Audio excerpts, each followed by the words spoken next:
ANC's North West province has new leadership. Nono Maloyi is the new chairperson, but for analysis on this, we're now joined by political analyst, Professor Sandile Swana. Prof, always a pleasure talking to you. Thank you so much for your time. Is Nono Maloyi the answer to the North West province? I mean, quite a decisive vote there, 370 to 76. Of course, Bushimape losing to Nono Maloyi.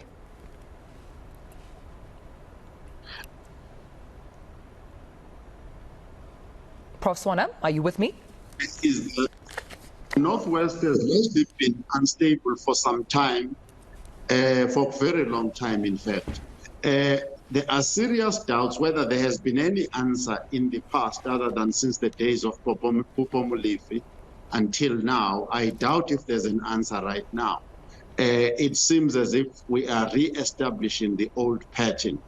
And Bushi, who comes out now, also did not demonstrate significant achievements in the Northwest.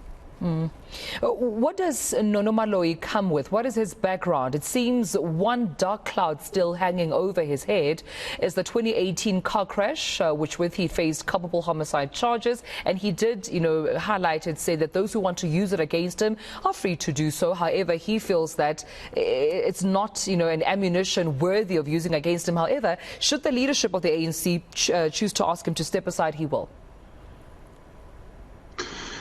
Yeah, you see, culpable homicide is different from straight homicide because when you kill somebody unintentionally, because for a crime, you need intentionality.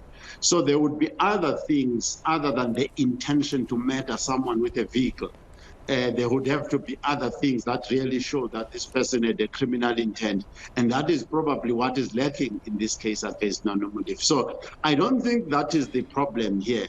The problem is whether he has got a track record of superior performance in the public sector, because he's a veteran of the public sector. He's been an MEC. He's occupied quite a number of senior positions. And that is where we need to look at his CV and track record of performance, his track record, whether in that track record there is issues of maladministration, mismanagement of state funds, etc. But the Northwest right now needs a high-performance leader. And that is what needs to be investigated right now. I have no information to go on to say that Nono Maloyi is actually a top-performing leader. I have no record. I have no record.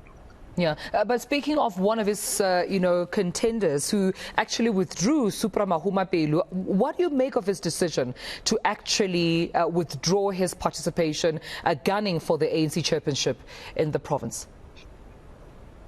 Yes, those things are happening a lot. This is becoming a common strategy now. We saw in the KZN, that's where we started to notice this pattern, where a lot of candidates come in and then they withdraw and so on. They are just announcing that they are ambitious, but however, they are confident that in this case, the N12 slate would win. They have done their groundwork. They were kicked out of office in 2018. They've used that time productively to mobilize the regions, to mobilize the branches, to be totally on their side. So the RET, the so-called CRZ-22 forces were defeated completely by Supra Mahumapelo, who is on the ground now. Yeah, and Prof, I'm sure you'd agree with me that it seems in as much as the ANC continues to condemn factionalism, it's one thing they can't run away from. Nono himself making mention, during a conversation with our colleague Buleli Shuti Jones that, they are an ANC, or that they are a leadership that leads within the ANC, not leading factions. But you just mentioned the N12 cabal. KZN was dealing with the Taliban. We know the CR17. The ANC cannot run away from factionalism.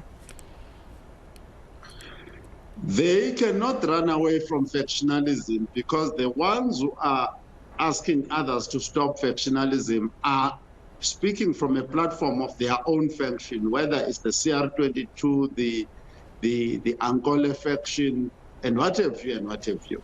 So the problem, and I want to agree with one of the analysts from the University of North West here, that actually the ANC has probably reached the place which the National Party had reached, which other liberation movements had reached, where they are on a slippery slope, a very steep downward slippery slope towards a very deep river.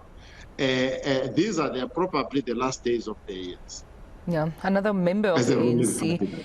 another member of the ANC, Prof, who spoke to us, is Kinetswe Mosenori, not too happy with the lack of thorough representation of women within the Northwest. She was gunning, of course, for one of the top 5 positions, but she says that more could have been done to have more women within the top leadership. Yes, from a pure political perspective, I think most of us in South Africa have been campaigning that women need to be put in the senior positions. But these are conditions of emergency.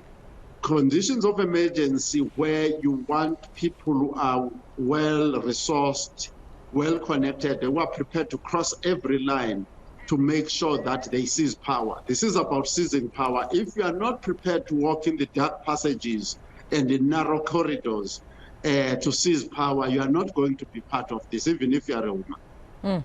Just lastly, before I let you go then, Prof, there's another 2 weeks adjournment and postponement of conference. What journey lies ahead for the ANC, I mean, leading up to elective conference? And when can we see this, a conference coming to life? I mean, knowing that the province of the Northwest themselves are currently dealing with court cases, obviously having, previous postponements which have led to only now that we're seeing the top 5 being, elected. But what road do you think lies ahead, but not only for the province, I suppose for the ANC nationally, leading to December? I think once these provincial conferences settle the scores to a degree, so the people who now lead the provinces are the ones who are going to lead us to the conferences. I expect that there will be an understanding that there is no more of that. Obviously, there will be someone who will be trying to take a chance to boost their chances in the national conference. But right now, I expect not necessarily a peaceful journey, but a successful journey of saying we've had the conference, here are the results, especially the election results that will happen in December. I think that is what it's about now. The policy issues will probably come to the fore after the conference, probably next year, to be totally honest. Prof, I appreciate your time. Thank you for joining us. Political analyst, Professor Sandile Swana, joining us right here on the South African Morning.